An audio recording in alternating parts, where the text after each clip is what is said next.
Здравствуйте, уважаемые телезрители! В эфире программа «Беседы у камина». Великий римский философ Сенека однажды сказал: «Есть люди, которые живут без всякой цели, проходят в мире точно былина в реке. Они не идут, их несет». Невозможно с этим не согласиться. Если мы живем без цели, то наша жизнь действительно как бы протекает, сменяя один однообразный день на другой. Но если в жизни появляется цель, то все вокруг в корне меняется. Мы перестаем быть зрителями, которые пассивно ждут, что в их жизни все устроится само собой. Главное не бояться ставить перед собой эти цели. История знает много примеров того, как, сталкиваясь с бедами и несчастьями, люди достигали успеха и полностью меняли свои жизни. Одной из таковых является история американского альпиниста Шона Шварнера.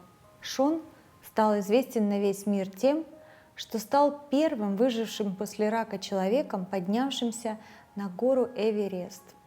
В возрасте 13 лет врачи диагностировали ему рак последней стадии. По их прогнозам, он не должен был прожить и 3 месяцев.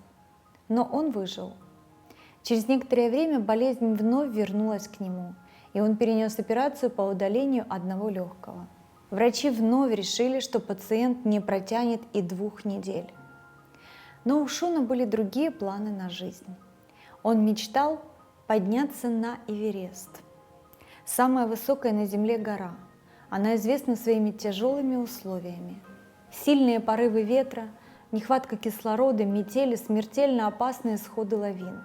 Любой, кто решил покорить Эверест, сталкивается на протяжении всего пути с невероятными препятствиями. Но для Шона Шварнера препятствий просто не существует.